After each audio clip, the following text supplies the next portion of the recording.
Hello and welcome to the movie quiz. I am your host, Chris Mann Nelson, and in just a couple minutes, you and I will be embarking together on a trivia odyssey through 36 questions. Joining me for today's game, which is going to be all about TV shows, movies based on TV shows based on movies, everywhere in between. I've got a guest. He's been on the show multiple times before. He's one of my favorite guests. He knows TV because he works in TV. He's written for the Tonight Show, the Nickelodeon revival of all that, and also Comedy Central's Maurice on Mars. Please welcome back to the movie quiz, Tim Barnes. Oh, yes, I'm back. How is it going? Good. Getting used to 2023, trying to figure out what the vibe of the rest of this decade's gonna be. I know we're it's a weird decade because we're already nearly halfway through it. Yeah, but it hasn't gotten off the ground yet, really. Yeah, I honestly don't know how to feel about it. I'm truly happy that at least Joe Biden has a vibe now, because he did the very smart thing of being a very no vibe president for his first 2.5 years. I feel like, which was exactly the medicine that America needed. We needed exactly. Yeah, no, it felt frustrating at first, but he was playing the long game. Sure. Yeah. We were so inundated with just constant updates on the every thought of Donald Trump that it was actually surreal. I was going through withdrawals of not knowing what the president's thinking. Exactly. Not knowing his every single inner working and whim.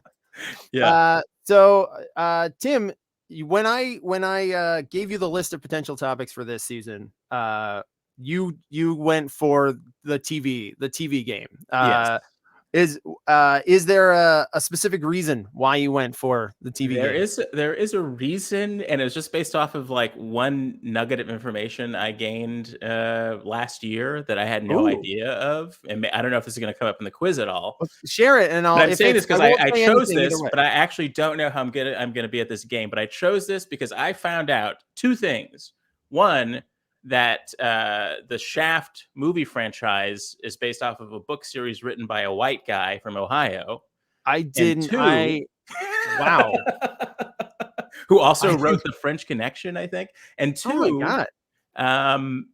That after the third Shaft movie, there was an attempt at a Shaft TV show. So I think there's at least one season of a Shaft a live action Shaft detective TV series, also starring Richard Roundtree, after the first after Shaft in Africa. Yes. Yeah. Oh my God, Tim, I don't want to spoil things. Shaft somewhere tonight. Shaft is going to come up. Okay. Shaft is actually not the Shaft TV show necessarily, but you'll see. Okay. We are going to get there. I had no idea that. Yeah, it just blew my mind. No one talks about it. I think a lot of people might have erased it from their memory. It's a weird show. Shaft in Africa, I think, is the worst Shaft movie. I don't think I ever saw Shaft in Africa. I don't think I ever saw it. I've seen Shaft's Big Score. Shaft's Big Score, which, if I remember correctly, both the first Shaft and Shaft's Big Score were directed by the legendary Gordon Parks, but Shaft in Africa wasn't. And you can feel that in Shaft in Africa. It's just cheaper. And then it did. I want to let's put a pin in this, as they say. I don't like that term, but because I really want to explore the Shaft series after that point. I really want to talk about that, but I don't want to spoil anything yet, because it is coming up for folks at home who are playing. Shaft is on the way. He's gonna crash. He's coming crashing through the window, just like in the original Shaft. He is on his way. All right, so Tim, are you ready to get this game started? Yes, I'm ready. All right, let's do it. Let's get into in-game mode. Let's get our game faces on. You're gonna notice, if you've been playing TMQ the previous 9 seasons, you'll notice that I've upped the visuals a little bit. It's nothing impressive. It's not ILM level or anything like that. But the questions are going to appear on screen now, not just on the website where you can play, but also on screen. So let's go through a couple ground rules. If you are playing in real time on Wednesday night, if you're watching this later and playing along just for yourself, don't worry, don't cheat. But I mean, because that would be pointless, but you won't be cheating anybody else. All right. No cheating. Don't put answers in the chat. If you're playing along, watching on YouTube or Twitch, don't put answers in the chat. Put your answers on the website, sign up and join the game. 3, spelling doesn't count unless noted. Number 4, last names are fine. 5, you can change your answer before the timer runs out. And number 6, type or select your answer and don't forget to hit submit. If you're playing in real time, make sure that you hit submit. All right. So, Tim, I'm excited for this first round. I think you're going to enjoy it. It's called Funny Pictures, comedy shows on the big screen. So, Tim, you are a successful comedy writer. This is all about TV shows that weren't adapted, but more like continued, like longer episodes that were a movie, basically. All right, so here comes our first question in the round. What show? This is a very long question to start with.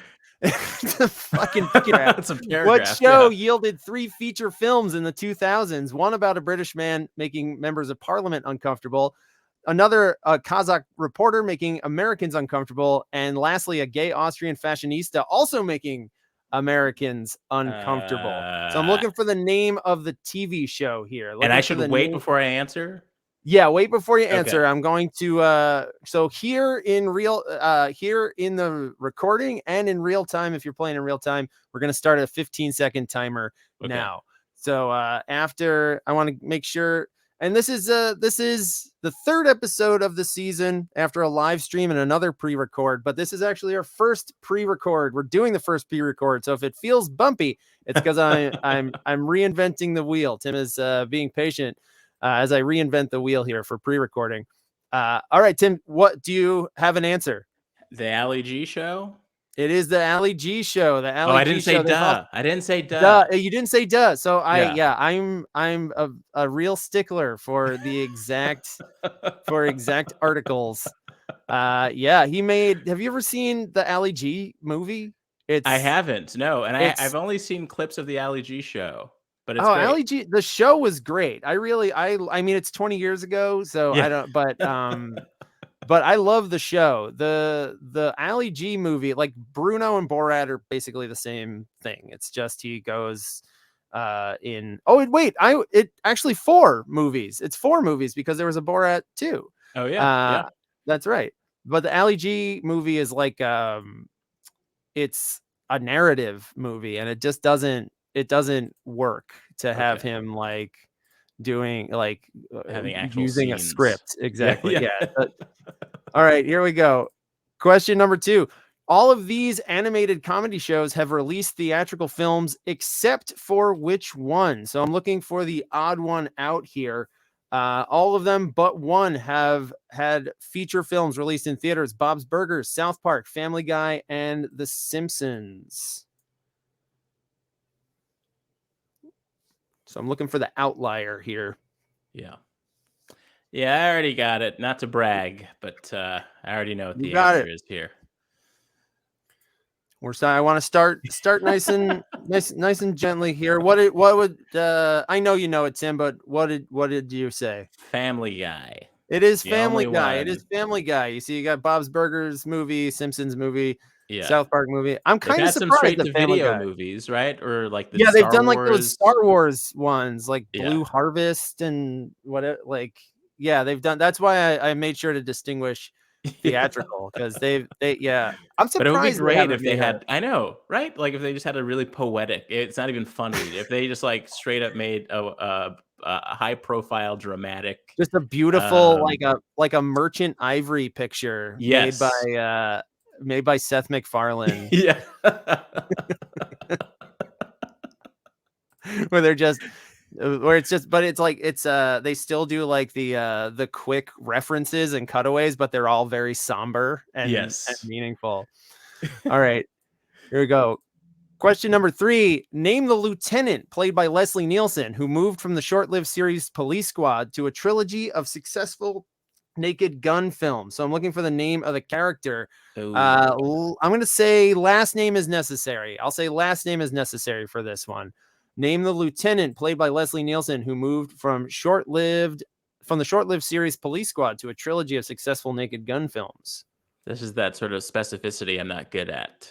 I don't. That kind of. I mean, Tim, Yeah. if you do you know the first name? No. Have you seen any of these? The movie? I've seen. I think I saw. I've seen them on TNT basically when I was Yeah, a little younger. they are like basic cable fodder. Yeah, for sure. They show up all the time. They're great. I love. They are the kind of the definition of diminishing returns. Each one is, but they all have great. His name is Frank Drebin, Lieutenant Frank Drebin of Police Squad. Drebin. Police Squad was a show that lasted 6 episodes in like 1980 or so. Yeah. And then, like 10 years later, they made like a very successful film. I feel like I heard Conan O'Brien talk about how that actor loved to do the pull my finger. Leslie Nielsen. Yeah, that was his yeah. Oh yeah. thing. Oh, I saw like a I saw a compilation where he was like, oh no, I think he was using like a fart machine. He would also use fart machines in in interviews. I love it. He started as a serious actor. Yeah, which is amazing. Yeah. Crazy. All right, question number 4. To promote Aqua Teen Hunger Force: movie film for theaters, Adult Swim played the entire film, but with no sound and in a tiny box in the corner. On what date in 2007? On what date? To promote Aqua Teen Hunger Force: movie film for theater, Adult Swim played the entire film with no sound and in a tiny box. They made a big deal that they were going to show the movie before it was in the theaters, and then it was in a tiny box without any sound as they played other stuff. And you give me all the information and you're asking me what date? What date? I feel like there's only 2 options. You think sort of it's you don't need to. This is one of those things that you don't need to know it necessarily. Okay. What would you say if you had to throw up a guess? I have 3 possibilities. Can I just say 3? Yeah. 9/11, 420, or April Fools. Which one would you go with? What would be your 420? It was April Fools. It was an April Fool's Day prank in 2007 that they pulled. It was like they were hyping it up for like a week that they were going to show the movie before it got to the theaters, and then they it was just this tiny, impossible to see box in the bottom. All right, question number 5. For their first big screen adventure, the cops from Comedy Central's Reno 911 left Nevada for what city? And your options are Los Angeles, Miami, New York, and New Orleans. Okay. For their first big screen adventure, the cops from Comedy Central's Reno 911 left Nevada for what city? I used to work at Comedy Central, so I feel like I should know. Was there maybe like a poster for the movie in the hallway? I just have to go with what my gut is telling me. What is your gut telling you? It's telling me 2 things. One, that if you're trying to, the 2 wackiest areas are Miami or New Orleans. And you've narrowed it down. The adventure cops left Nevada, and I feel like Miami. It's yes. Miami. You got it. You got it right.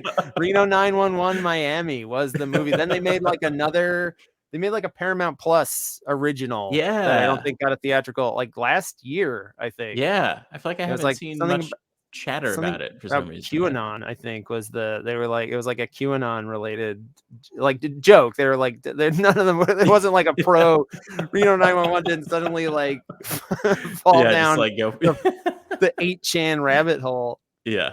Like all of Paramount Plus, like Paramount, it's part of Paramount Plus's new like QAnon programming. All right, question number 6.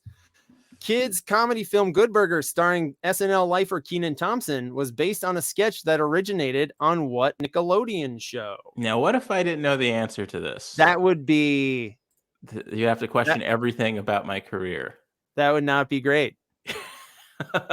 Yeah, if you were paying attention when I introduced Tim, then you've got a 1 in 3 shot of getting this right, because Tim, I won't you should I even ask you if you know what it is? Yeah, the answer is all that.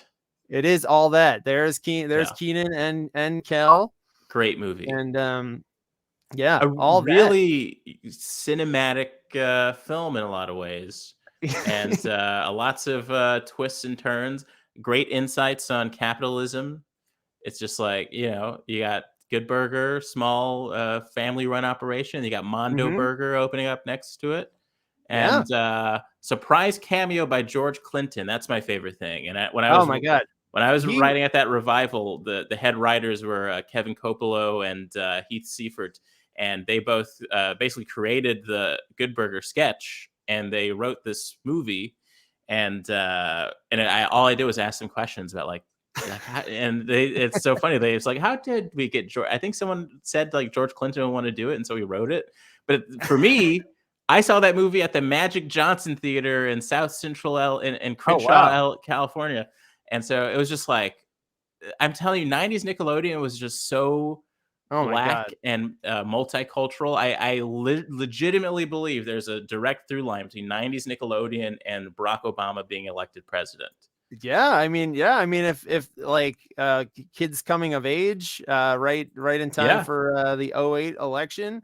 Yeah, no, it was 90s Nickelodeon is, yeah, like just top to bottom. It's so good, and like so, I mean, I haven't gotten back into Nick yet. My kids, I don't have cable mostly, but we Oh watch yeah. we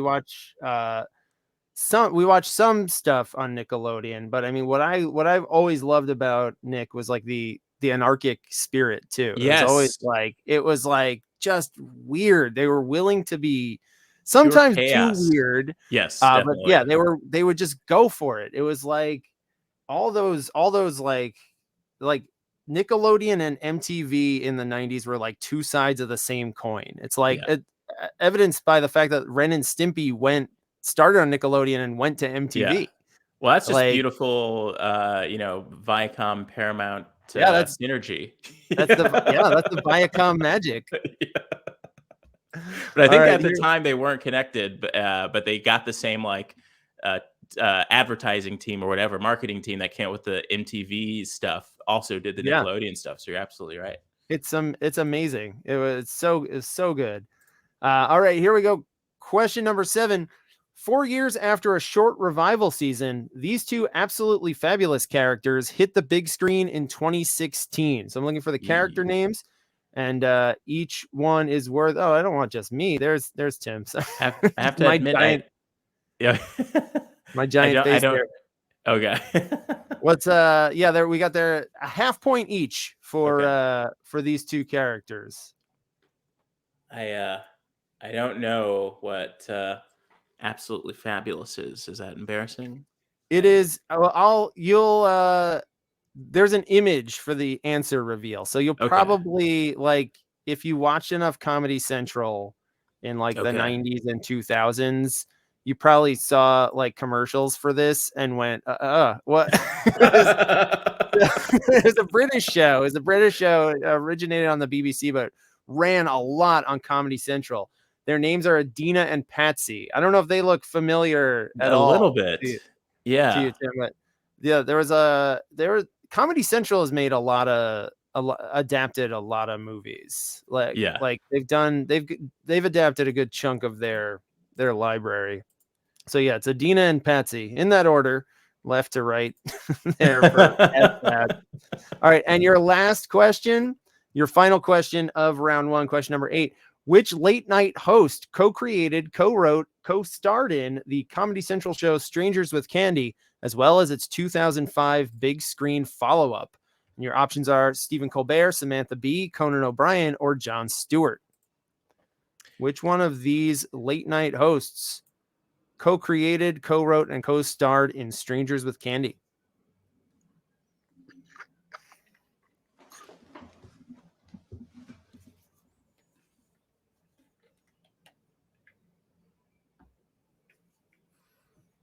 All right.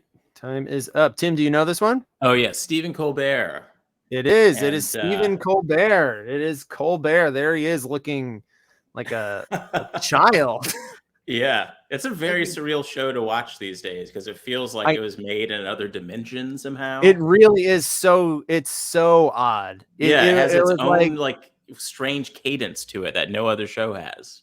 Yeah, it was completely bizarre. It's Amy Sedaris is also she's the main character in it. It's about like a grown woman who goes back to high school. Yes, it's so strange. Yeah. All right, so that is the end of round one. I've got no scores to read off because this is pre-recorded. Tim, I think you got like 4-ish, 5. I think so. 5 in that round. Yeah, maybe. I can count 3 them or up. 4. After that, how did you feel? How did you feel about? I feel good about round? myself. I feel good about the show. Thank you. Well, thank you. That's what I'm very happy that you feel good about the show. So if you're at home, take this opportunity, check the leaderboard if you're playing in real time. Write down your own score if you're playing later at home, playing against yourself for a personal best. All right, and let's move on to round number 2. It's our picture round. I did a version of this round last time we did a TV focus show. It's called How Old Is This Show? How old is this show? So I'm going to show you a movie adaptation of an old TV show from the 70s, 80s, or 70s, 80s, 90s, or 2000s. And based on the picture of the adaptation, you tell me what decade the original show. So it's like a 2-step process. You got to know what the movie is and then know when the show was from. All right. So this will be multiple choice. And here we go with the first one. This will be multiple choice at home. So you won't be naming the movie. You got to know what movie it is, but you'll be answering what decade it's from. Is this movie from the 70s, 80s, 90s, or 2000s? Kind of a tough one in my mind. Yeah, some of them are could be on the cusp. Some of them, I try not to do any this one's from 1989, anything like cheats like that. So, Tim, what do you think on this one? I think. Well, you know the movie. I mean, you know the movie. I'm sure you know. Yeah. 21 Jump Street. I think 80s. 80s. It is a solidly 80s show. Yeah, it's a very 80s show. I used to watch it after school. It used to play ad nauseam. It was like this and DuckTales, which were very very different shows that Channel 11 in the New York area would play after when I'd come home from 3rd grade. Learning very different life lessons from each show. Yeah. All right. Question number 2. What decade is the original show? Looking for not what decade this movie is from, but what decade the show that it's based on is from. This is surreal because this version of the movie is not the go-to version. That's the that is the trick. That's the little sneakiness. But all right. So Tim, what's the movie? Charlie's Angels. It is the 2019 Charlie's Angels. And wow, right before the pandemic, huh? Yeah. And the last thing we all did. I think it's the 70s. Charlie's Angels? It's the 1970s. Yeah. That Farrah Fawcett, big 70s hair, 70s poster icon. Yes. I never saw this one. I've heard it's good though. I've heard that the newer Charlie's Angels is good. The other ones from the early 2000s are so of the early 2000s. Yes. They're Just they're just like pure, yeah, like that pure, like it's just all just like beautiful. It's like capitalism stirred in Pepsi that time. exactly. Just Yeah. Yeah, just slick, just a glossy yeah. magazine of a film. Like I remember mostly like the press tour. I remember the press tours for those movies more than I do the movies themselves. It's just like Charlie's Angels coming out, just everything. Just yeah. Well, I remember the Destiny's Child video. That was Yeah. the independent women part 1. Yeah. That Yeah. was the Yeah, when everything had to like, yeah, that time like Will Smith always everything had had to a tie yeah. in. That Yeah. was from the era of soundtracks. I miss the days of soundtracks. Everything had to be something. And like if you listen to that song in 2023, like Beyonce's like name checking Lucy Liu, Drew Yeah. Barrymore, Yeah. and Cameron Diaz, and it's like divorced of that context is like, why is she saying this? Why why is she just spouting 3 random names at the beginning of this song? It's crazy. Yeah. This movie I don't think had a big hit song as Yeah. far as I know.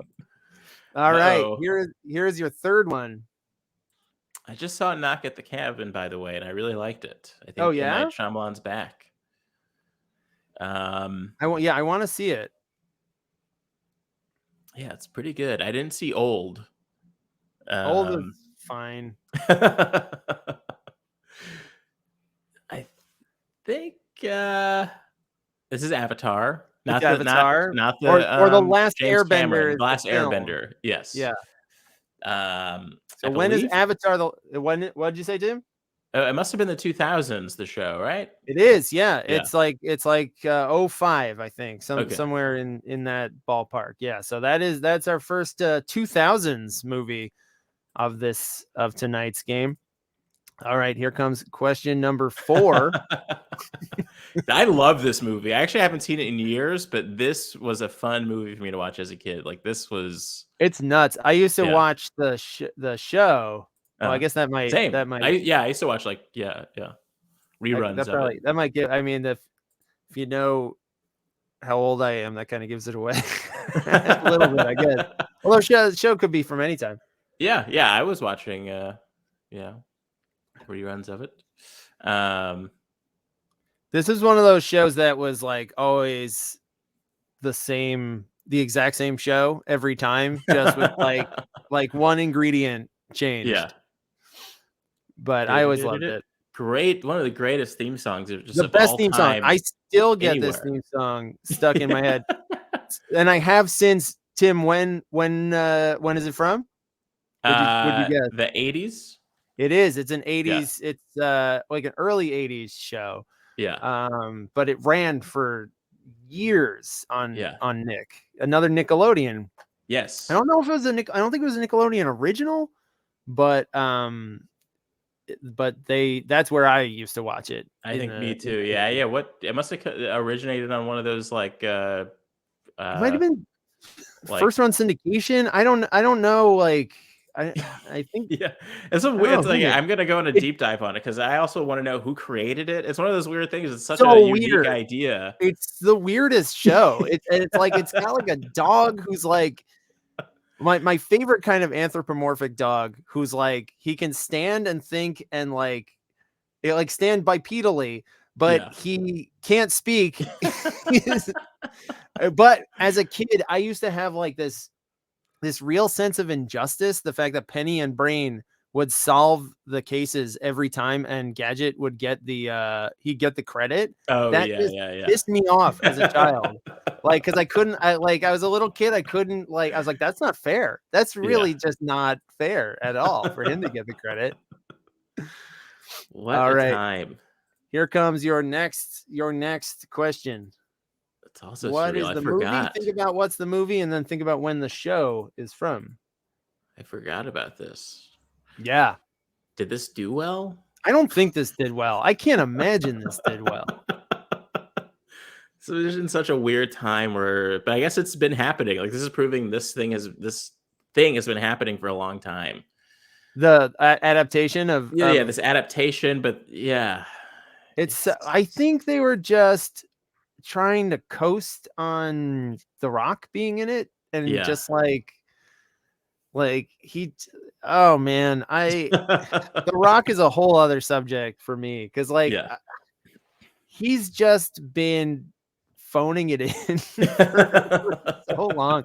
Like he has such potential to be good, but he just he's great in Moana. He's great in Yeah. like a lot of his earlier stuff when he was like And he has hungrier a to prove. TV show now that I Oh don't know if yeah, he's acting in it, but The Young Rock, The yeah, Young Rock. I forgot yeah, about that. which seems cool. I haven't watched it yet, but it's an interesting concept. Yeah, Um, and he shows up in it, right? Like, I does he do think s I think young so. Indiana Jones, kind of like he does like the wraparounds? Maybe, yeah. He's just like, Ah, "Oh, let me tell you about this time that I got stuck in an elevator as the Young Rock."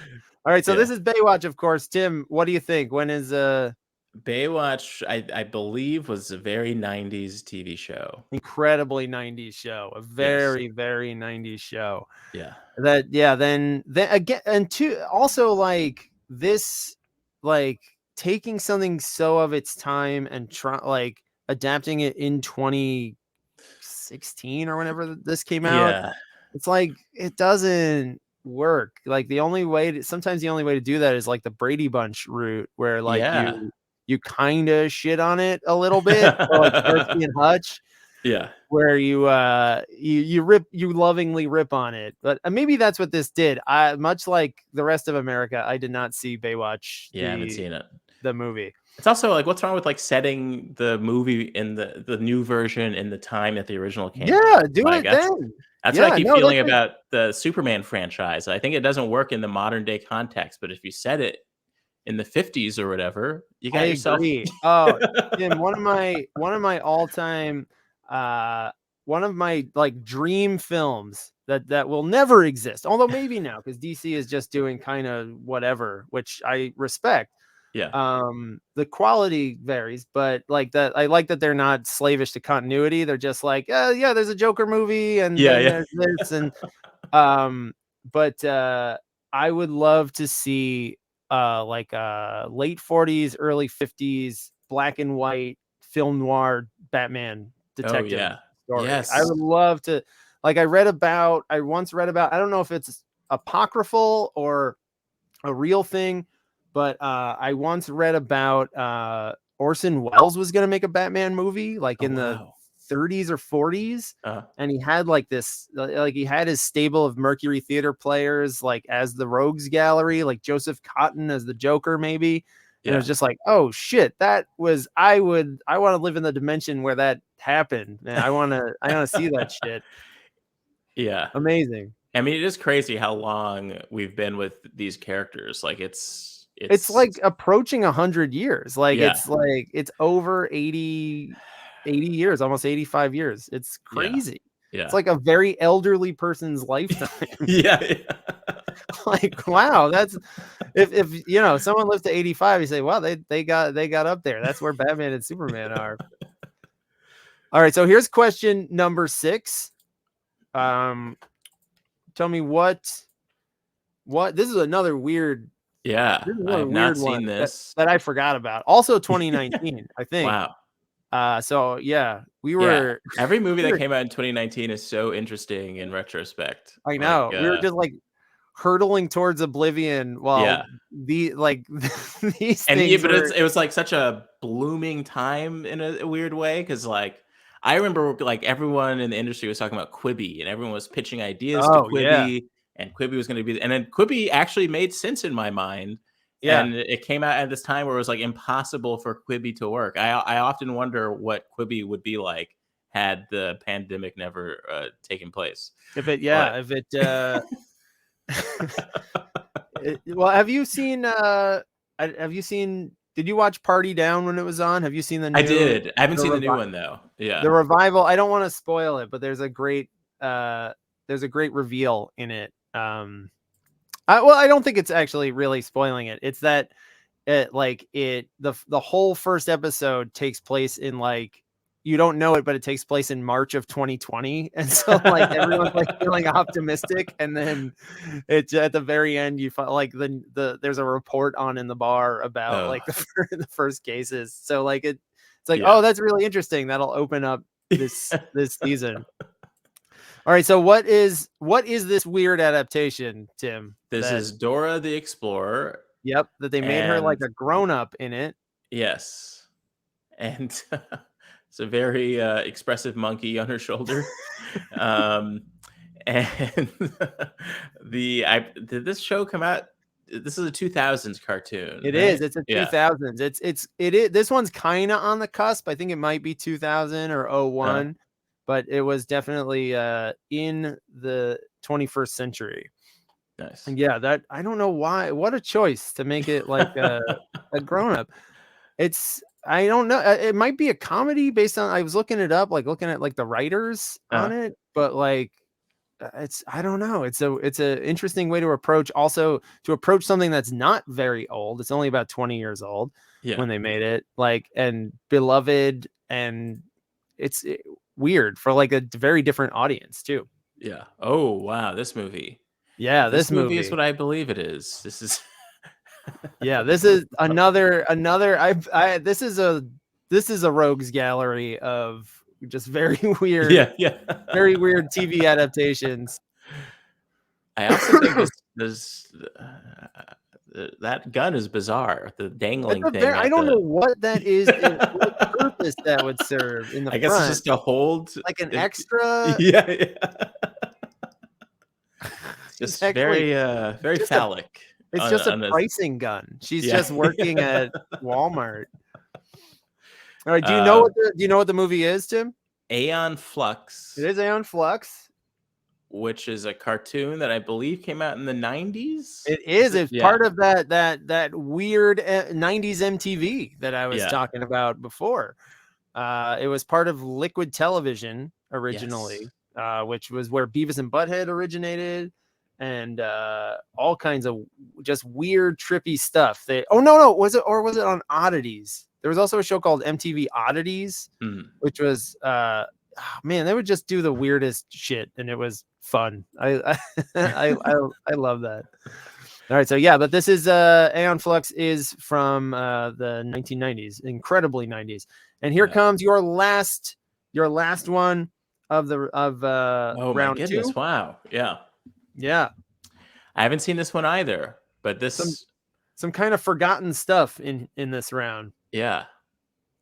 What year did this movie come out? The movie is from 2009. I can tell you when the movies are from, because I don't think that'll tip the hand too badly. Yeah, and this is a show that it was a glorious time I was born in 1989, but I was still like the reruns. There's reruns of everything. I was watching the Beverly Hillbillies. Yeah, I was watching all the Hanna-Barbera stuff. I was watching Land of the Lost, and I don't remember if Land of the Lost was like modern for me or older, like an older rerun of something older when I was watching it. That's what I'm trying to remember. It's in the weird fuzzy part of my brain where I think if you can picture the style, you might be able to pull it out. Is it 80s or was it actually 90s? It's neither. It's the 70s. It's a 70s show. Why is my head like making it feel like it's an older? Yeah, okay. It's old. Was there ever a television reboot of the 70s? Oh, sorry, Tim. I meant to take this out. Was there ever a reboot of the a TV reboot? Okay. Not that I know of. I don't know why I have this more modern concept of it in my head, but maybe I'm mixing up the movie with the 70s show. Have to. I'll look into this before I run the game. But yeah, it was like, I think it was a Sid and Marty Krofft production with like the guys who did like HR Puffin stuff and all the tripped out weird shit, and like, because like there were on the show there were like the Slee Stacks and all the other just absolutely weird stuff. But to piggyback on your point about the like reruns, I mean I grew up watching so much Nick at Night. I would watch. This is just a show. This episode is just about how great all the Viacom networks Yes. where Tim's done a lot of work for them. Yeah. This is not sponsored. This episode is not sponsored by any of the Viacom networks. If they would like to pick the show up, then they're welcome to. But no, but I love Nick at Night, and it's just kind of weird how now you got to kind of like seek everything out. Yeah. When we were kids, it was just like, it's just here's there. a show Looney from Tunes. 1962. Yeah. And just like, you're not gonna get all the jokes. It's gonna feel strange, but here it is on TV. And Looney Tunes, and just every like the stuff our parents grew up watching. And like the stuff from our childhood is now in my kids' childhood. Like, but they reboot everything. It's like a newer version of. And then you have to actively show them something from Exactly. No, there's no like, you don't stumble across anything. I mean, I guess you still do. My perception might be warped because I don't have cable, but I feel another like great option is another Viacom owned entity, which is Pluto TV, free TV. Oh yeah, yeah. I didn't know Viacom owned Pluto TV.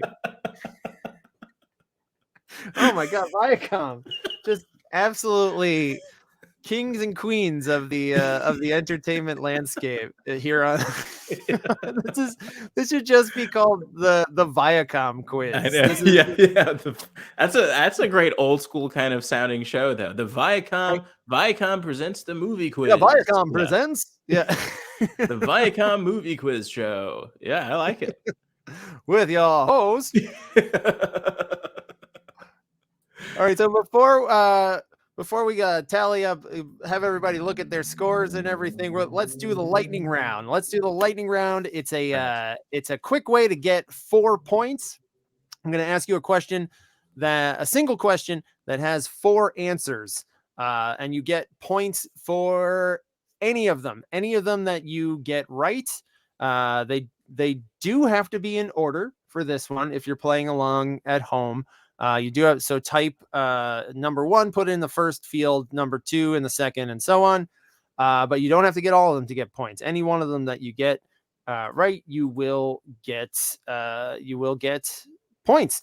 All right, so this one is all about something that used to air on Nick at Night on our beloved Viacom, the Addams Family. This is a question about the Addams Family. Name the 4 actresses, 3 of them Oscar winners, who have played spooky matriarch Morticia Addams in the following. 1, a pair of live-action films in the 90s. 2, a 1998 direct-to-video sequel to those 2. It was a different actress. 3, a pair of animated features in the 2010s. And 4, the Netflix series Wednesday.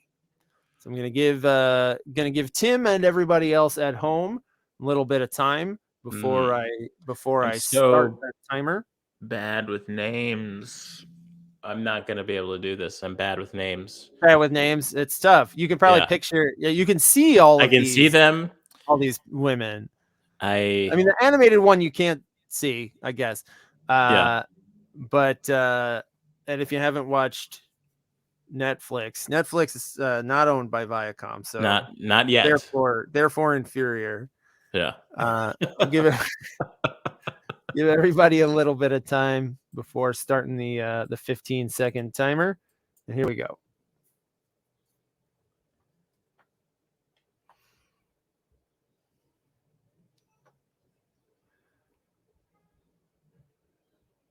All right, time is I think the down. names are coming to me. I got two names coming to me. It takes me for.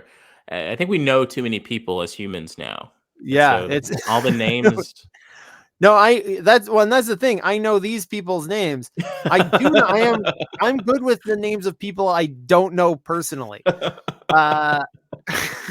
And that's what being a trivia writer is. It's just you can recall who was who was in the Adventures of Dobie Gillis in the 1950s, but like the person I just met, the name just goes in one and out the other. So did any of the names come to you, Tim? I believe so, but it's possible that one of them is wrong. And so please forgive me. It's sometimes I get names and faces mixed up. Is uh Catherine Zeta-Jones Yep, she is the in newest Wednesday, one. Yep. and then Angelica Houston. Yep, she's from the famous movies of the 90s. The Yes. video direct to video sequel is tough. Here I'll reveal them. In order they are Angelica Houston, Daryl Hannah from Splash and Kill Bill was Ah, Morticia in the Addams Family wow. reunion where Tim Curry played Gomez. Wow. Charlize Theron is Morticia in the most recent animated films, and Hmm. CZJ, she's Morticia on Nice. And there's Wednesday. an easy way to remember this. It's Angelica Houston did the thing. Daryl Hannah, my woman king. I don't Yeah, if you know. yes, if you need a mnemonic device for if you need a mnemonic device for remembering all the women who have played Morticia Adams in films, talk to Tim. Check out this actually, this is a good opportunity. Tim, let's talk about I don't know if you will be talking about this at all on your Mhm. Substack, but you have not one but two Substacks out. If Yes. I'm if 2 or one is Substacks. Just imagine amazing. the song Love Shack, but replace Love Shack with Substacks, Substack. and you've got the energy I'm going with right now. I mean, 2 Substacks. One is called Letters from African America, which is sort of a place where I'll be exploring all kinds of topics, interviewing people, just kind of a place for me to try and get out of the zone of writing exclusively within the confines of Facebook and Twitter, and actually Mm-hmm. put some paragraphs together. It's free, but you can pay for it if you like. It's not a big deal if you don't. And I also have another one because another one of my goals is to write sufficient science fiction short stories. Ooh. Um, and this is also something so the other Substack is called Alternate Timeline. The first short story is going to come out March 10th, a couple days before the Oscars, and it will be a sort of a speculative fiction exploration around the topic of the Oscars. And so this is Ooh. all like hyper topical speculative fiction. I Ideally, like this is that. something that will get me out of writing on Twitter so much and into actually putting some actual thought into a subject, but still inspired by what's trending the way that we use the internet anyway. So I'm Oh, trying that's to really that use that energy to get me to go to what my actual personal goal is instead of writing into the void. to pull it together with a focus. Yes. That's I love. Oh man, I love a good like short sci-fi. Like sci-fi is so good for just like lends itself so well to just like a good get in, get out, like Yes. little snippet, and it allows you can write about literally anything. Yeah, and it's like a new muscle that I'm trying to fine tune because it's different than writing sketch. It's different than writing jokes or Twitter. It's different than doing stand up. There's so many words to choose from, like so many choices. Like, do I want to dive into this person's emotions or just explain what's happening? It's so different than the sort of content stuff. And so I'm trying to go beneath the surface of content a little bit and actually, write something that is complete in a way that I am not as trained to write Uh, in that way. that's great to be to push yourself for that. So everybody check out Tim's uh two Substacks. He's got two Letters from African America and alternate timeline. It's timeline singular. Singular, yes. Singular. Alternate timeline. Okay, Yeah, I just want to make yeah. sure I typed that right. So yeah, check those out and pay Tim for it. Pay him for it. Uh, you can, as somebody who we take donations on this show. FY, by the way, everyone at home, just you can do it for free, but maybe Yeah, we're if you working.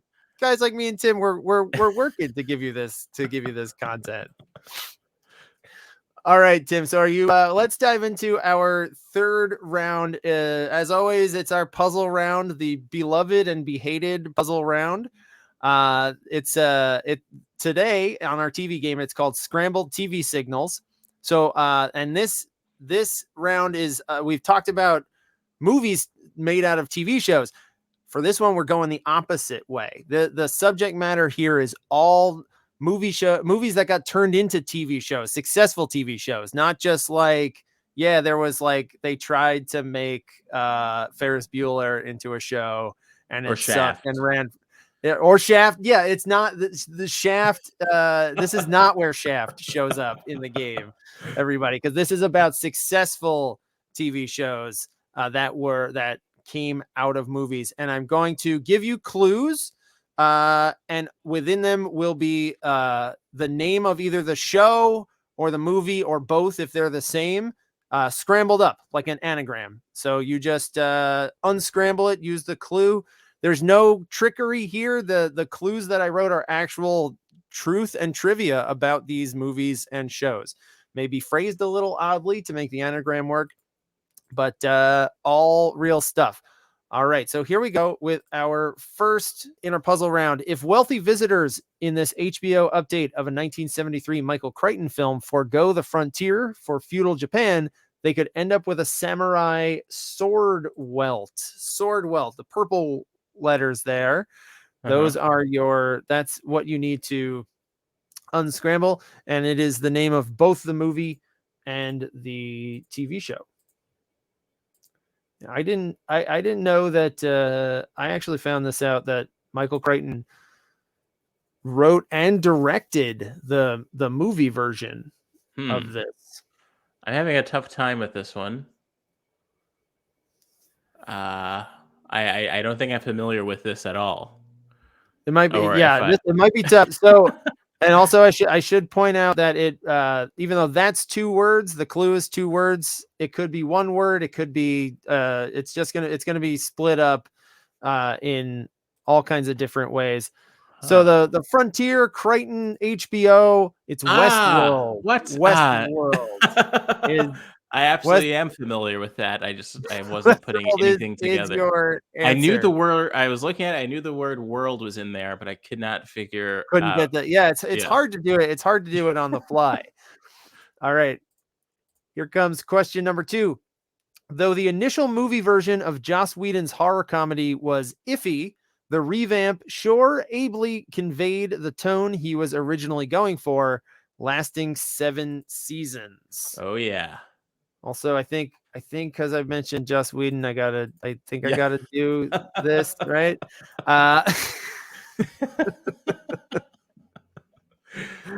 Yeah. But this is one of those shining examples of these successful TV Oh adaptations. yeah. Yes. I really want to watch this movie. I Have you really do. ever I've seen never it? seen it. I've never seen the movie. And I've It's only seen a couple episodes of the show, and I really like the episodes that I've seen, but yeah, I need to. my wife is a diehard. The answer is Buffy the Yeah. Vampire Slayer, of course. Yeah, it's the movie is. I saw the movie when I was a kid. I saw it in the theaters because I would see all kinds of weird shit. Like whenever I didn't like, like I was 10, I think, when it came out, and I liked it a lot. It's very different. Like there was studio meddling. It's like a little more goofy than the show. I guess the show gets kind of goofy at times too, but my wife swears by the Buffy TV show, so you could definitely give it a watch. Yeah. All right, question number 3. That Alfred Hitchcock character doesn't look stable to me, but the TV versions of him and his mother were able to keep this show on the air for 5 seasons. I'm looking for the name of the show. Looking for the name of the show in this one. Yeah, I have. I know what the show is. I haven't really watched it, but I know what the show is. I just the name. Sometimes for me when it comes to like unscrambling anagrams, I just kind of like loosen my eyes until until it all bleeds together. All right. Do you have a guess, Tim? No, the name escapes me. So the character we're talking about here from Psycho is Norman Bates, and the Oh, show is Bates Motel. Bates yes, and you know Motel. what? I didn't if I focused on the name part of it, I kept trying to think of just, like, what's the name of the show, but you Yeah. mentioned the character, and that would've got me there. It's tricky. It's the Yeah. scramble ones, they're hard. They're hard. And you're on a team by yourself, Tim. Yeah. Yeah. You're all right, here we go. Question number 4. Trading in Lemon and Mathau for Randall and Klugman, TV audiences felt the old touch deep in their Mm. hearts, keeping this show on the air for 5 seasons. No, I know this one. Great, great theme song. Oh, a fantastic one. Yeah. It is a great theme song. Well, we can sing it after the timer runs out. Yeah. Unless I'll get a DMCA strike for singing. It's wait, let me see if it is. I want to make sure I'm not mixing up. It's dun dun dun dun dun Yeah. dun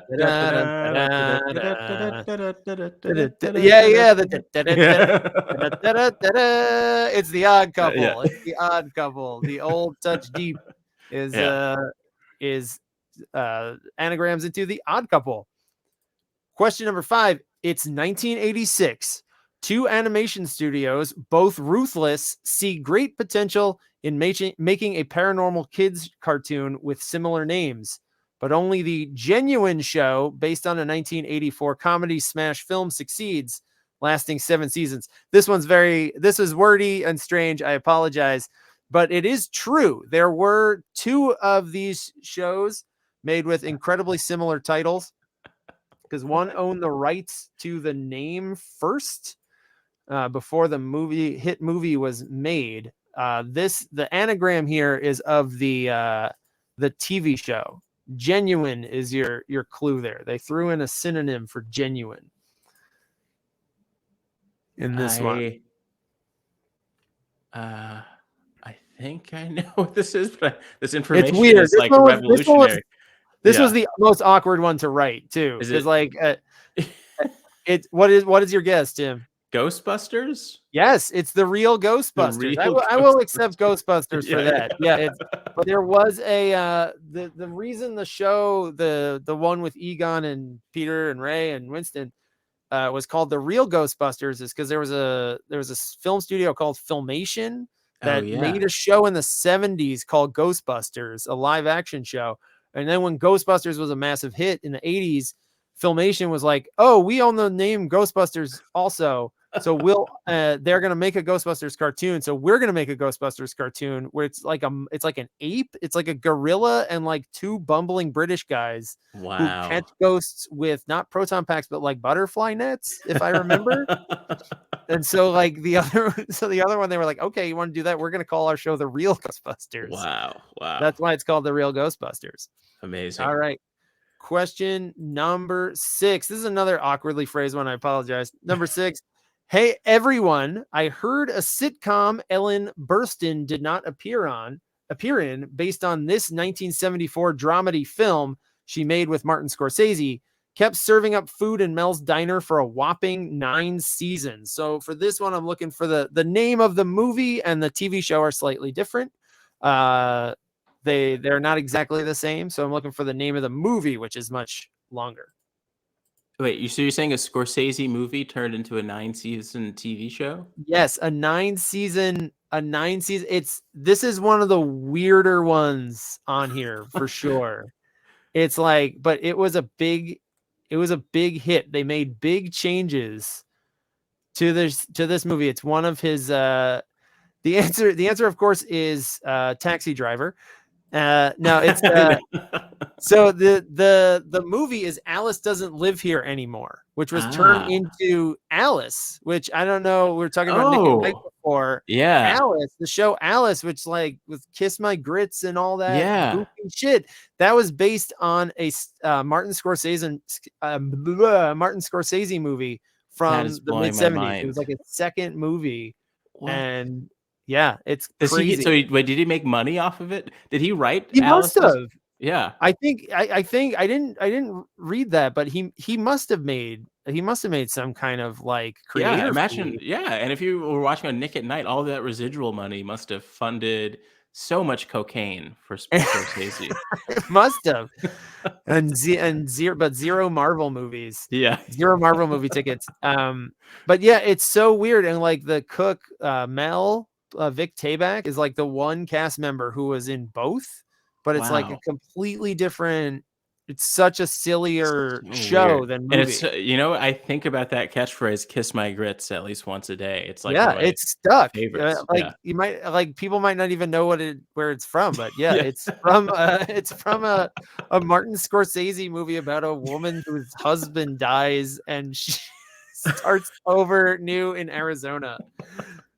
All right, question number 7. The Sci-Fi Channel continuation of this 1994 Roland Emmerich action film sat Mm. great with Mhm. audiences, lasting 10 seasons and spawning multiple spin-offs. Much I am shorter much yeah. shorter answer here than the Alice Doesn't Live Here Anymore I am jumble. very obsessed with and I used to watch this show, on whenever it came on, and I feel like it came on Saturday sometimes. Maybe it was like reruns, and Yeah. I got to the point where there was like Atlantis or Yeah, whatever. there were like 10 of these. Yeah, They yeah. had so many of these. Such a long run.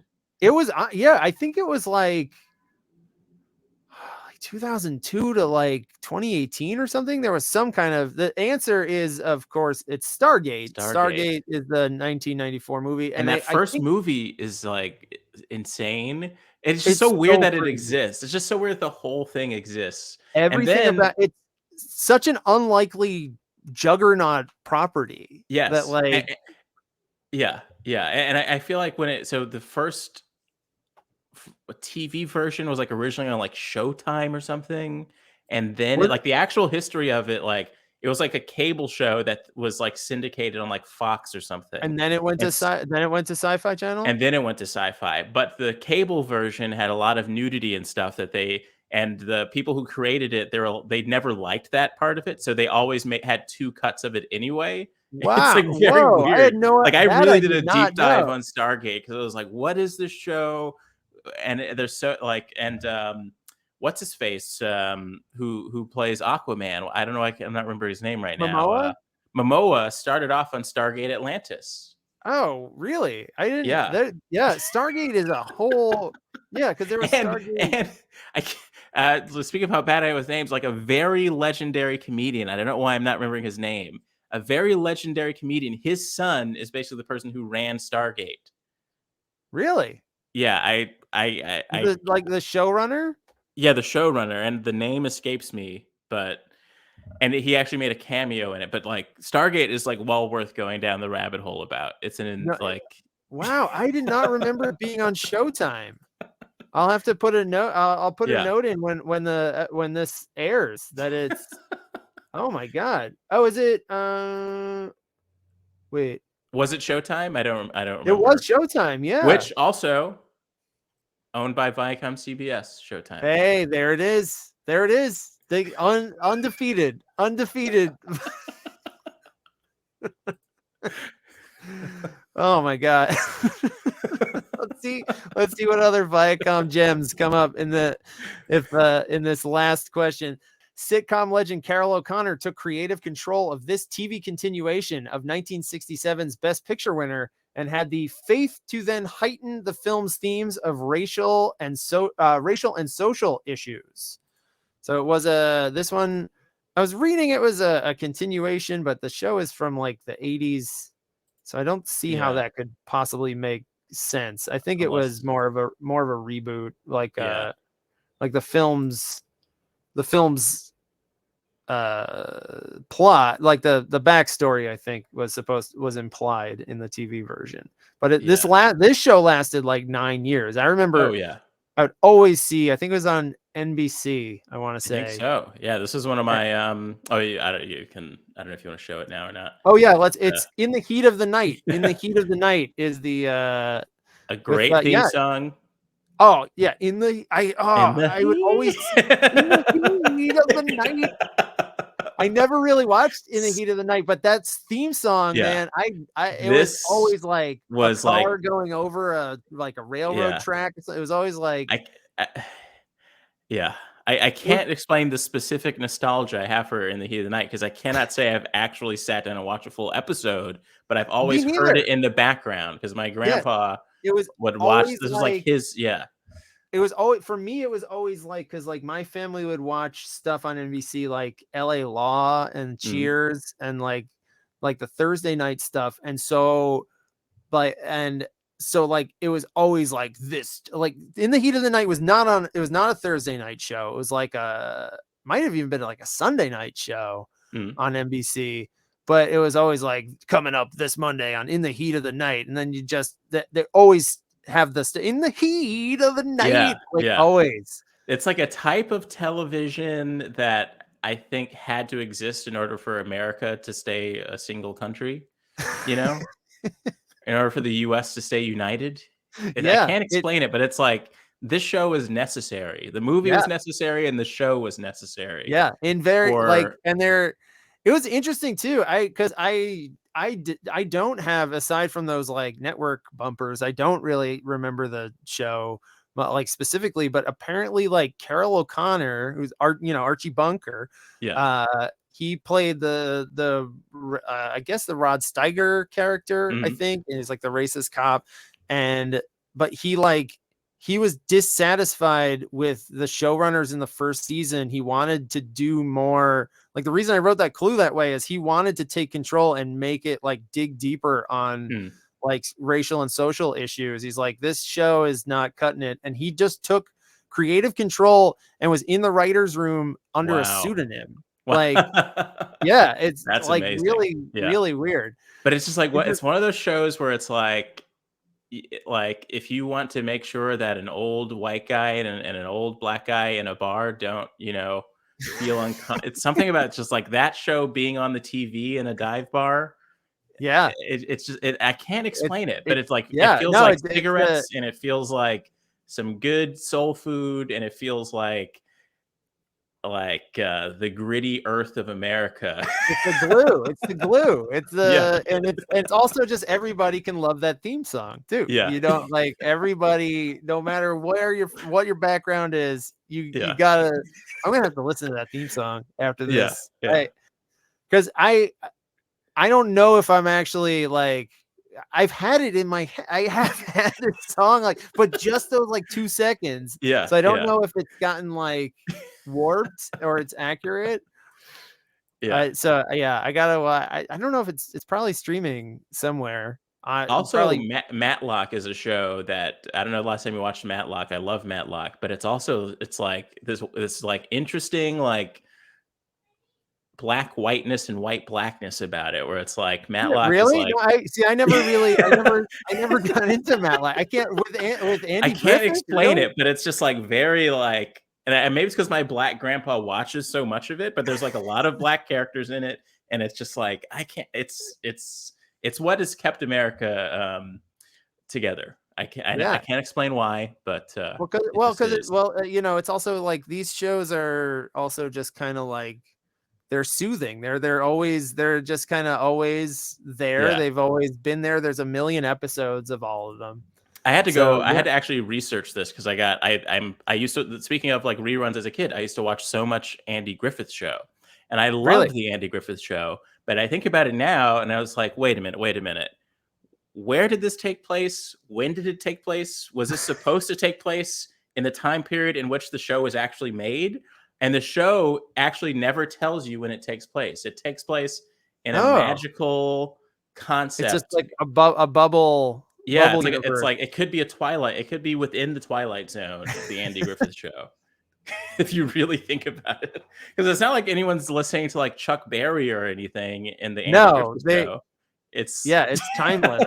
It's yeah, like Tim Burton's Gotham City where like it's yeah, like modern cars but like fedoras. It could be anytime. Could yeah. be It's the just like future. Maybe it's in like a distant future where yeah, Mayberry is just the last pocket of civilization.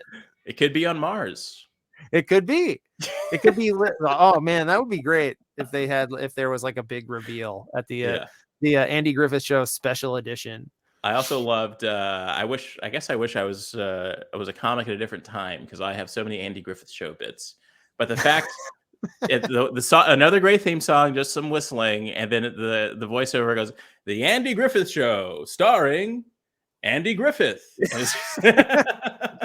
It's like you can picture the announcer like that Andy Griffith is on like a second page. Yeah. Just like, the Andy Griffith Show There's starring. the pause after starring Andy Griffith. I mean, come on, guys.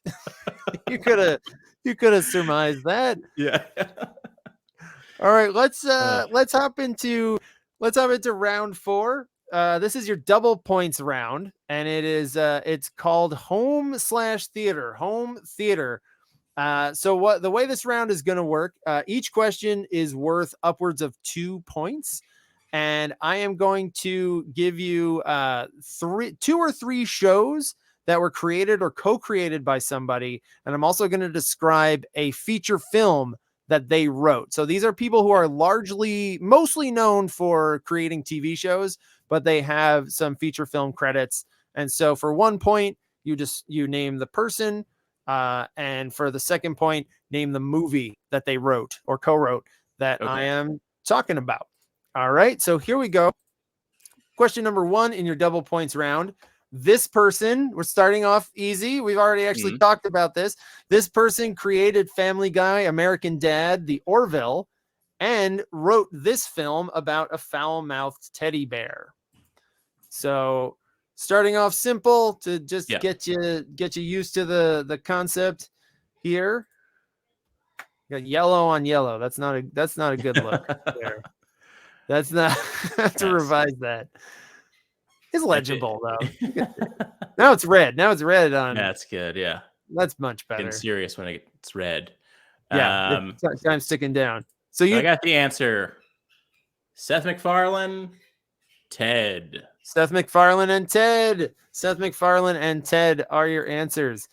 I was still waiting on that very serious Family Guy movie that, that Tim and I will be pitching to I guess to Fox, but if we could do it to Viacom, that would be much better. The Orville, by the way, is fascinating because it's just like straight up like a legit Star Trek show. I've heard that. I haven't some ways seen it's it. Like not even a comedy. It's just like straightforward, like which is good because I'm going to talk about a rare Paramount Viacom misstep here. The new Trek shows largely don't feel super Trekky. They don't they've gotten a little too far down the action path. But yeah, so I think that's like, I don't know. I guess I don't know if that's what Seth MacFarlane was like responding to. I mean, the show's older than some of these newer things, but but I think he had some like next generation writers work on the Orville. And really? Yeah, I have to check it out. Serious about it. I have to check it out because I love good old school Trek. It's hard to come by these days. All right. Question number 2.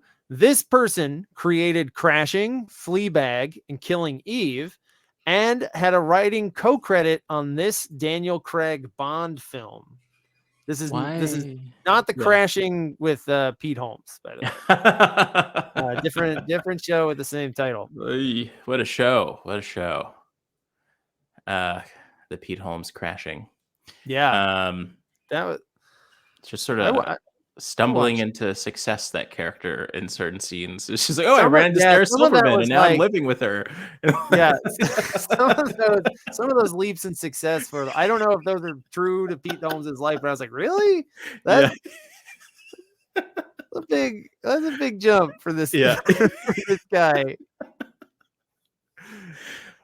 Do you know? Do you have a guess for either of these or both of these? Phoebe Waller-Bridge or Bridge. Bridge. There's Phoebe Bridgers and there's Phoebe Waller-Bridge, which is Phoebe insane. Waller-Bridge. Another crazy thing. And do you have a guess as to which Bond movie? I forgot about that second part. I'm trying to remember the names of the newer Bond movies. I don't. I can't think of it. It's the newest one. The No Time newest to one. Die. Okay. No No Time to Time to Die. Die is the one. Nice. All right. Question number 3. This person co-created Lost, The Leftovers, and Watchmen, and wrote this divisive 2012 sci-fi prequel.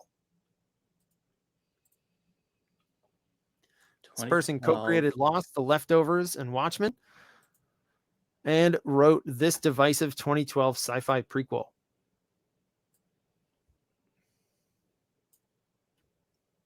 I feel like I'm always like watching interviews with him, and yet I can't get his name. I feel like it starts with a D. All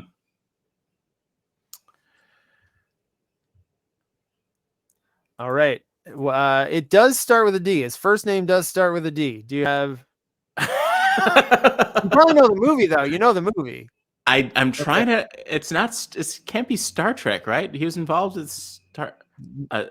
He wrote this divisive 2012 sci-fi prequel. Was it Alien?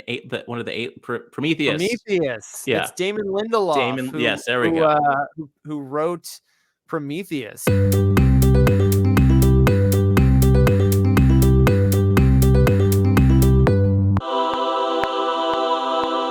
Question number 4. This person created Grey's Anatomy, Scandal, and How to Get Away with Murder, and wrote this 2002 coming of age movie starring Britney Spears and Zoe Saldana. Yeah, I was surprised to find that out. I was surprised to find this out as well.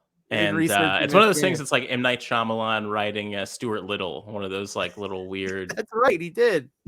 I forgot about that. Yeah, I don't want to. I mean, I don't want to give anything. I don't want to say. I mean, this is one of the most successful TV creators of all time. So, yeah, probably one of the most successful movies of all time. Who are we kidding? A massive film, just an absolute massive film. Shonda Rhimes wrote Crossroads. Shonda Rhimes wrote Crossroads, which is crazy. I had no idea. I had absolutely no idea. I also didn't realize until recently that Zoe Saldana was in that as a 20-year-old. That's interesting. She's a little old. She was probably in like her mid-20s. Yeah, but no one ever asked Zoe Saldana about working with Britney Spears. Now, no, I think whoever interviews her next should ask her about that experience. Absolutely should. Question number 5. This person created The Lone Gunman, Breaking Bad, and Better Call Saul, and wrote this superhero comedy that sits at 41% on Rotten Tomatoes, but was the 4th highest grossing film of 2008. This one, I know who we're talking about, but I definitely don't have the name in my head. Embarrassingly, probably picture him. I can picture him, and I'm just getting him mixed up with another down-to-earth white writer who likes to write about down to earth. Getting mixed up with Taylor Sheridan for some reason. It's definitely not Taylor Sheridan.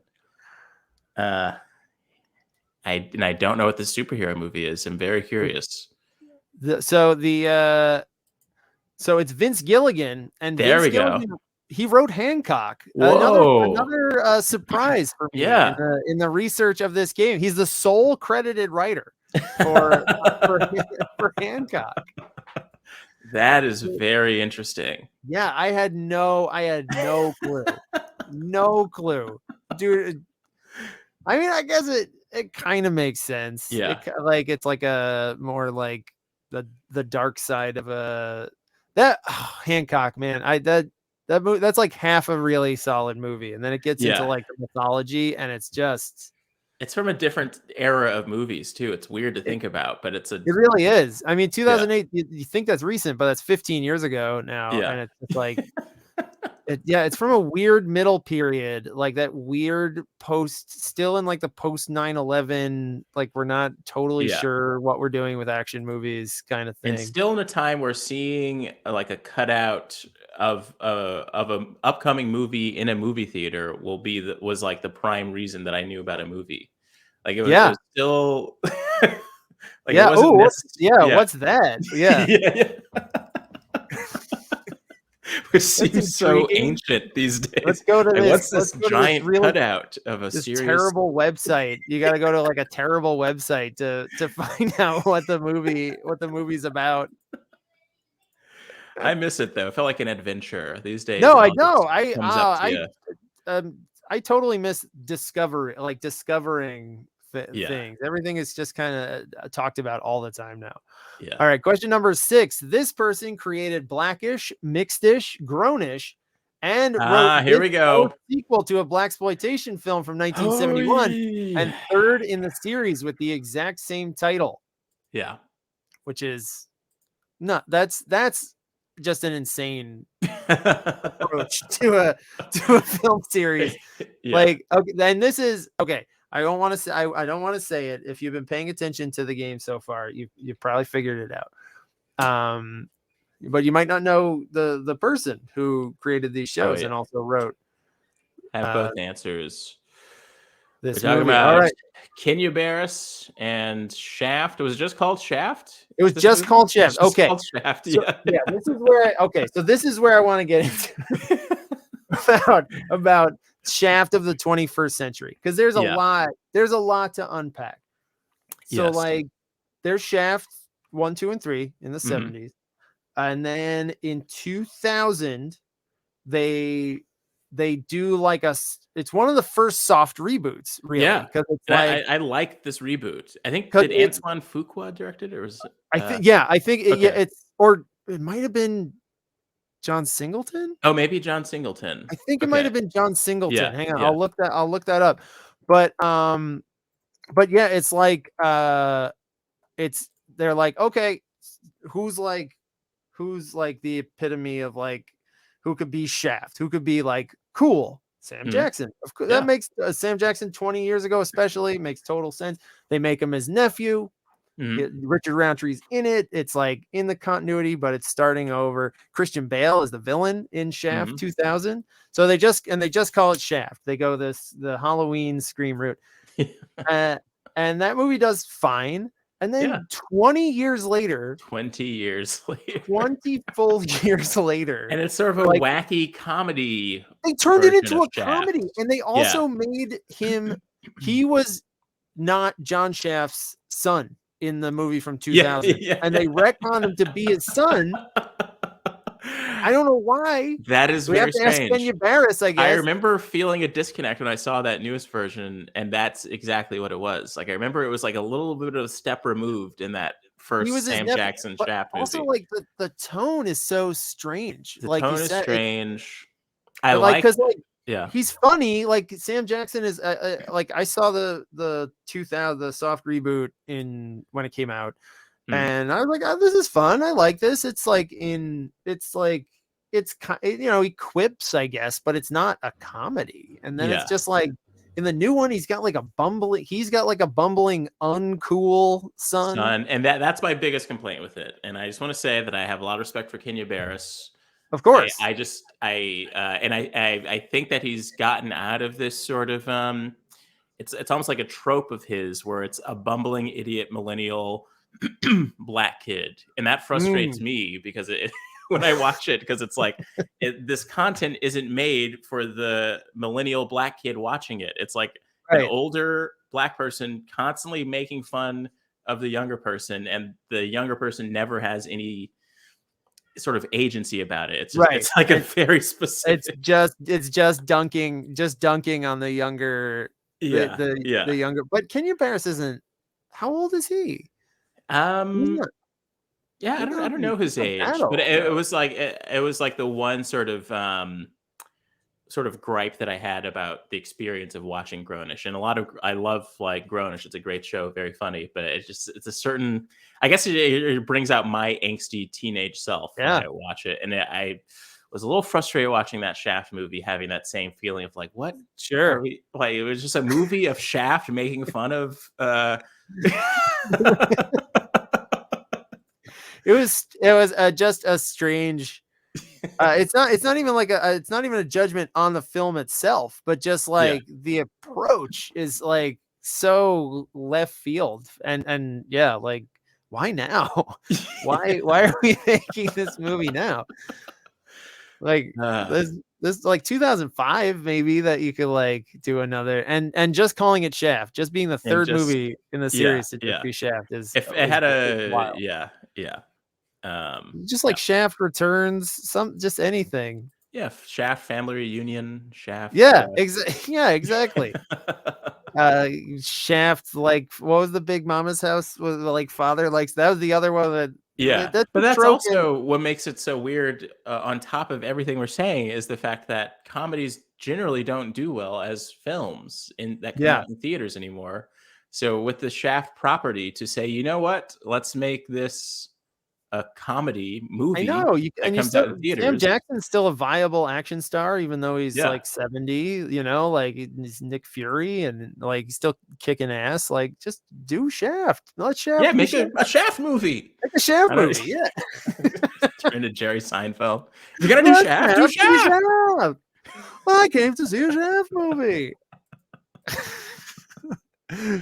All right. But I should revisit it. I should revisit that, Shaft Shaft movie. 19. I need to give it Yeah. my official opinion. I I need need to to do I think this episode if anything it can be taken away we got to watch all 5 Shaft movies. Yes. Like Yes. all and the TV show. And the TV series.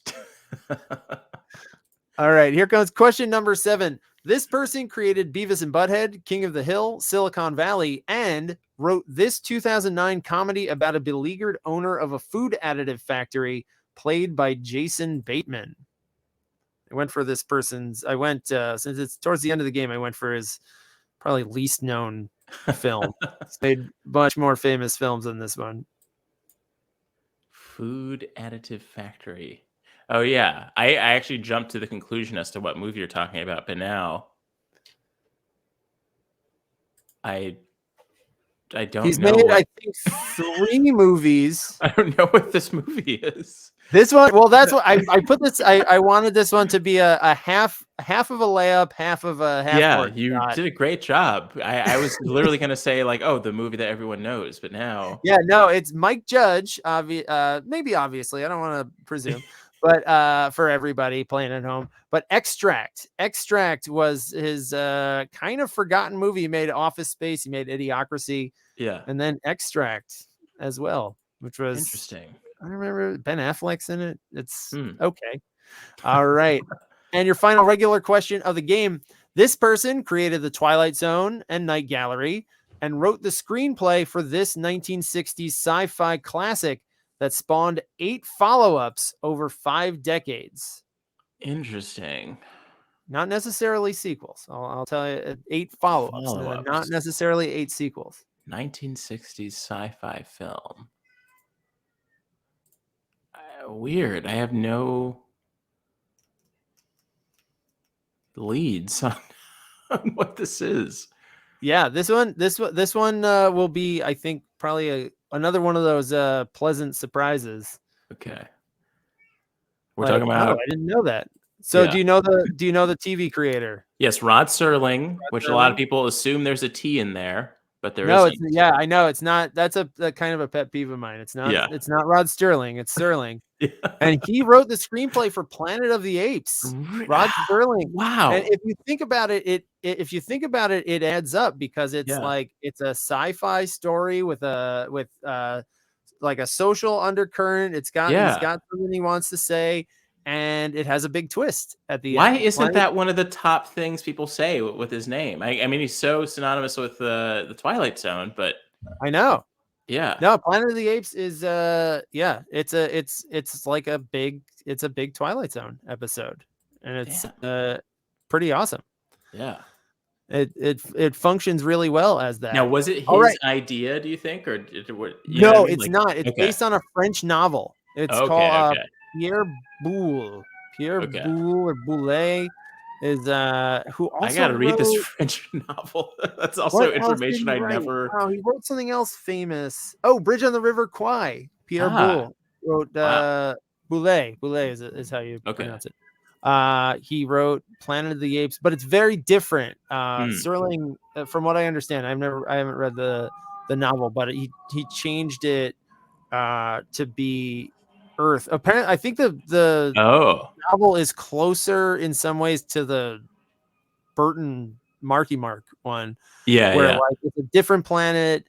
It's just apes are there, separate, and they also have like cars and shit, I think, Yeah. in the novel. And Rod Serling's like, no. Yeah. Here, and they're just like, it's a primitive society coming, Yeah. or not primitive, but like technologically primitive. They're advanced in their hierarchy, but they're Yeah. So it's interesting. I do want to read the book. It's a pretty good twist as Yeah. well. All right, so let's that brings us to our final little bit of the game here. This is your post credits blitz. I'm going to ask you 3 questions that harken back to certain topics in tonight's game in one way or another. Each question will have 2 correct answers, but I'm going to put 3 up there. And one of them is a fake out. So each correct answer is worth 2 points.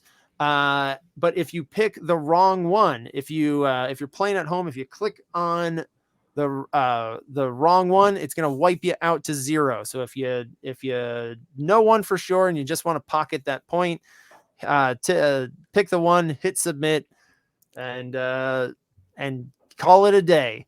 All right. So these are worth upwards of 2 points per question. And here we go. In 1991, Nickelodeon launched 3 shows as the original batch of Nicktoons. Which 2 got theatrically released feature films? We're going to do these pretty quick, pretty rapid fire blitz here. Doug, Ren and Stimpy, and Rugrats are your options. Which 2 got theatrically released features? Tim, do you know this one? Seems to be, I'm sure it's in your wheelhouse. Yes. Doug and Rugrats. You can't forget that Rugrats rap. The Rugrats rap. Rugrats rap? You never heard the Rugrats rap? You gotta. Is that in the movie? Maybe it was like used for like interstitial commercials or something, but you should look it up. It's a very catchy song. And then there was also there was a synergy with music for the Rugrats movie, which was Ghetto Superstar. Is that what it was? Oh, was Ghetto Superstar? Ghetto Superstar I thought was from Bulworth. But it might have been used in multiple things. I have a very vivid memory of like, wasn't it Monica? Not Monica. Who sings Ghetto Superstar? And then like Maya, the whole music, Maya, and the whole music video is like in weird Rugrats looking. Oh really? Because I remember this can't be Ghetto Superstar. There were alternate music videos all the time back then. Yeah. Like you'd have one and then a second one. I wasn't until the past 4 years or so that I realized Ghetto Superstar is using the it's like a Islands in the Stream. Yes, Islands in the Stream. Yeah. It's so funny to me.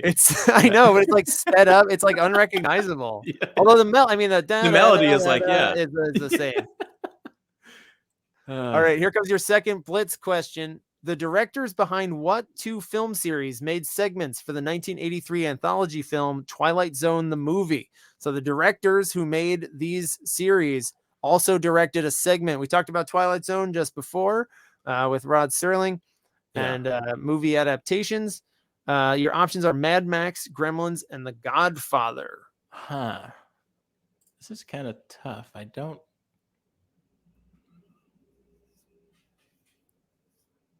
All